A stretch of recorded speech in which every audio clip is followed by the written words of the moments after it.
Thank you, comrades. Good morning. Yeo chomene zikomo kwambiri, comrades. Nonse anzanga kumene muli. Makamaka anzanga ku group la Umozi Fundraising. Yomwe ntchito yake kapena cholinga cha group imene ndikuthandizira chisankho cha 2030 kuti msogolero wa chipani cha UTM azawine.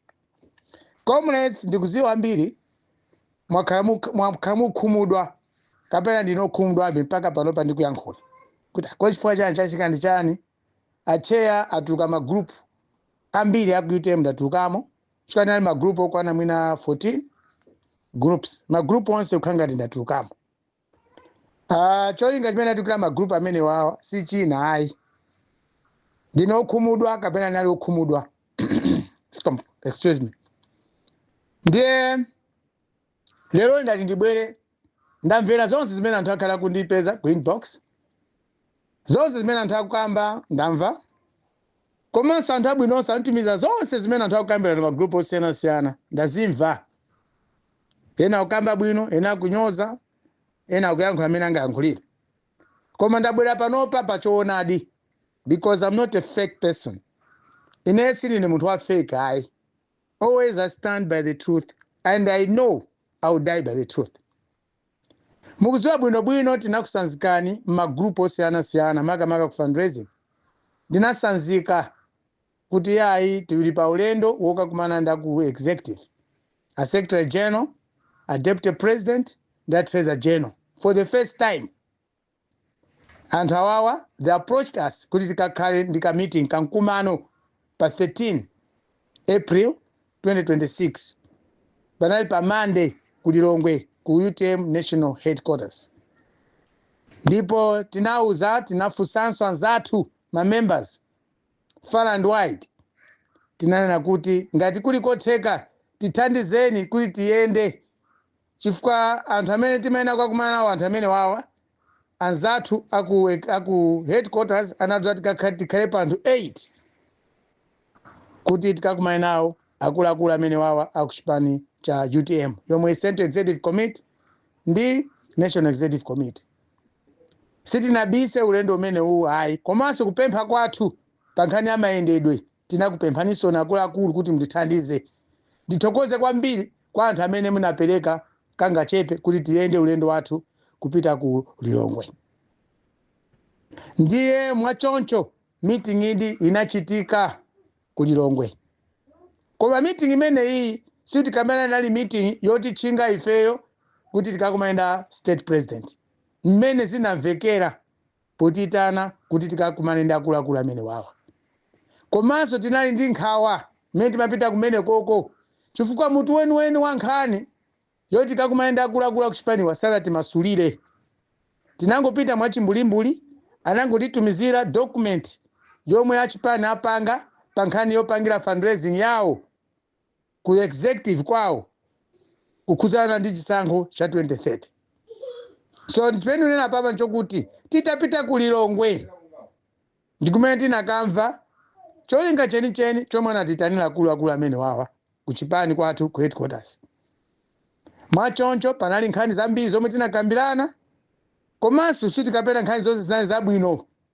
Panali nkhani zina zosokoneza, panali nkhani zina zomanga. Kwa matero zonsezo sitinamange fundo enieni yopitisa ubale wathu pakati pa chipani ndi feyo a group la Umozi Fundraising Group. Mwachoncho tinapempha ifeyo a Umozi Fundraising Group kuti bwanji zimene takambirana nazo ngakhale si zinali zoti in details ayi. Zimene tinamvapo zimene tinaonera meeting iyo tinapempha akuluakulu amene kuti bwanji zimene tinagwirizana zochepazo atipaseko nthawi tikakhale pansi tipai consult ma members athu a Umozi Fundraising Group mmene tamverako apo ndi apo ndipo tinavomerezana zimene zozo. Monga mukuziwa pa meeting ina iliyonse ikachitika siti kamera zonse zimakhala zinthu zabwino ayi. Pamakhala zinthu zina zomwe zimakhala zopsesa mtima, pamakhala zinthu zina zomwe zimakhala zokhumudwisa kapena zopasana ulesi. Koma zonsezo po mathero ake tinapempha ndithu kwa akuluakulu tayi mutipaseko mpata kuti kakambirane kaye tiauze members athu agulu athu la Umozi Fundraising zomwe azathu amafuna akuluakulu achipani. So mwachoncho meeting ijaitatha tinakumananso ndithu ife gulu lathu la anthu 8 ndipo tinagwizana kuti panga meeting yathu ya usiku zulo. Anthu amene tinapita ku meeting kuja amene munatikhulupirira amene munatituma ife ngati akuluakulu anu aku executive ya Umozi Fundraising tinagwizana kuti tipange msonkhano wathu wa pa phone zulo usiku 8 o'clock. Koma msonkhano umenewo sunachitika.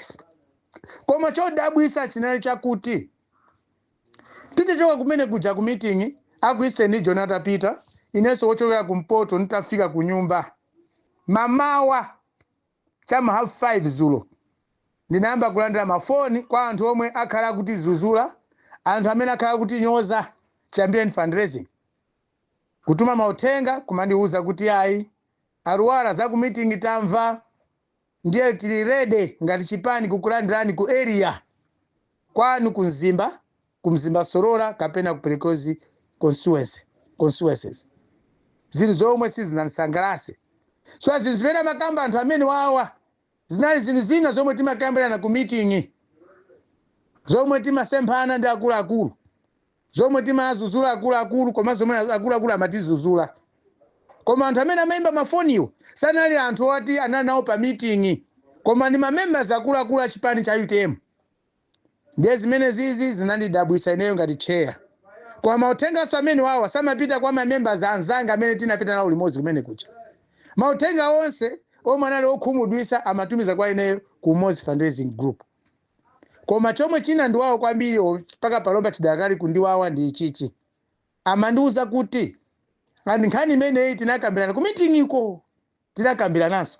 Tinakambapo ndithu. Anandiuza kuti ineyo ngakhale ndi chairman wa Umozi Fundraising Group koma sindine wa chipani cha UTM. Therefore I'm an intruder. Ati ndine mulendo. Ndipo ngakhale ndi chairman wa Umozi Fundraising Group ineyo ndine mulendo. Nkhani imeneyi ku meeting iko inakambidwa ndi akuluakulu amene anatitana ku meeting imeneyi. So pano zimene zizakuluakulu sizinanisangalase. So chokuti monga mukuziwa ineyo kampeni yanga inayamba kale SKC walo wa moyo. Ndipo mene mapanga kampeni ya msogolo wa chipani cha UTM nthawi imeneyo ndimaona zokhoma zomwe chipani chimakumana nazo komanso zomwe msogolo wa chipani cha UTM amakumana nazo. Ali vice president wa ziko komanso atathanizira chipani cha MCP after 30 years kulowa mboma kuzera mugwizano wa Tonse Alliance. Koma zomwe tinakambana ku meeting iko zinali zachinsisi pakati pa ifeyo ngati meeting. Koma anzathu amene anatitana ku meeting imene iyi sindikuziwa kuti anauza anthu ondiwo kapena wina wake mgulu wathu wa ifeyo ndi amene anatuma mauthenga amenewo pa zimene tinagwirizana ku meeting iko pa zokambirana zathu sindikuziwa. Koma ineyo ndi amene nasanduka ngati victim sopano. Ndipo mpaka anthu amene wawa amandinyozawo anafika size omanena kuti ineyo akandilandire ku area kwathu kumzimba kuti ndowe chipani. Sindikuziwa fundo zimene zizi kuti zinatuluka bwanji. Fundo za ku meeting zinatuluka bwanji kupita kwa anthu omwe akhala kudana nafe. Chiyambireni uje fundraising yathu iyi. So comrades Malawians okonda mtendere, okonda ziko lathu, okonda chipani cha UTM. Chimene nganene nchokuti tikamati tikawina chisankho 2030 timayamba kaita unikirana toka mamembers. Komanso timayamba kaita unikira chifukwa cha tinauza chisankho cha 2025 chomwe tinayika candidate wathu Adeso Kabanda. Tinalephera chifukwa chani? Why did we fail to win the elections? Ndi chifukwa chani mwina tinawinako inde ma MPs tinaonjezera palopa tindi ma 9 members of parliament. Koma chifukwa chani msogolo wathu wa chipani sana wine pa chisankho chata chapa 6 September 2025 chaka chata chifukwa chani? Ndeti kama kamba za 2030 tisanambe kamba za 2030 timayamba kaita unikira chifukwa chani tinauza chisankho 2025. Ndiye ife ya Umozi Fundraising Group chimene tinapeza tinaona kuti chipani chenebe ma structures pa ground. Ndi chifukwa chake tinayambisa chani gulu lathu la Umozi Fundraising. Umozi Fundraising Group sitinganene kuti lero panopa kuti Umozi Fundraising Group ndi group lomwe lili controlled by the party, sizingatheke. Group la ifeyo is an independent group ya Amalawi okonda ziko lao, Amalawi okonda usogolo omwe akufuna usogolo wa ziko lino la Malawi kuzera kundale. Umozi Fundraising Group singaendele malamulo a chipani kweni izizi nene zona. Chifukwa chipani siti kapena chinatu uzafeyo kuti tiambe gulu limene lili losonkha ndalama kuthandiza chipani pa ground. Ayi. Mwachoncho ngati akuchipani akutenga gulu la Umozi Group kuti ndi mbali imodzi yoyendetsera chipani panopa on daily basis, akuchipani akutilakwira. Chifukwa amene tikupereka ndalama amene tilapanga group ilili la Umozi Fundraising ndi anthu okonda ziko lathu la Malawi, anthu okonda mtendere, anthu okonda zabwino kuno ku Malawi kuzera ku chipani cha UTM. Kasogoleri athu akhoza kukhala Deso Kabambe omwewa pa 2030, komabe ife tikolabe usogoleri wa chipani ichichi. Ka usogoleri tizasintha, group la Umozi Fundraising silingathe choyoti tasintha usogoleri wa chipani. Ayi. Kapena ngati maudilo tingasinthe, ife group lathu la Umozi Fundraising silingasinthe kuti achikwa kuti usogoleri wasintha, a Secretary General achokapo, a Deputy President achokapo, a Secretary General achokapo, ndiye ife tasiya kusonkha ndalama. Ayi. Umozi Fundraising Group ndi group lokhazikika lokonda zinthu zabwino, lokonda chitukuko, lokonda usogoleri wabwino wa ziko. Mwachoncho meeting inali kulilongwe, inali meeting yongotisokoneza ifeyo a Umozi Fundraising Group. Pafundo zimene manena akuluakulu chipani chimene chichi zinali fundo zogwira. Ndi chifukwa chake tachoka ku meeting imene jaina tili okhumudwa. Chipani chathu chilibe chinsisi, usogoleri wathu ulibe chinsisi, usogoleri wathu ndi wankhanza, chikondi palibe. Ndeni unena zizi leloli kuti muvese bwinobwino. I cannot bow down pa zinthu zomwe chipani chikulakwisa ngati akuluakulu kuzera mwa akuluakulu a chipani chimene chichi. Akuluakulu a chipani timachita kusankha ku convention, timaziwa. Koma si kuti aliyense amene amawina udindo convention amawina mchilungamo. Ena anawina ku convention chifukwa chakuba ukambelembele kapena katangale. Chifukwa chake chipani chathu chinaluza chisankho 2025. And I'm telling you, this is a fact. So ife amene tilipo a Umozi Group, amene ine ndi chairman wawo, tikamapanga fundraising tikuziwa kale kuti anthu ena amene nawina chisankho ku convention sanawine mwa chilungamo, anahonga kapena anahonga ma members a chipanichi omwe anali ndi goodwill of the party, koma they were corrupt. Ndikusankha adindo omwe saziwa kuyendesa ndale za chipani komanso ndale zopitisa sogolo SKC legacy. Ine ndinokhumudwa kwambiri ndipo ndanena so amene ndikuyankhula papa chonchi mtima wanga ndikumasulidwa mmene anavutikira SKC kupanga chipani chimene chichi cha UTM sina zocheza yayi.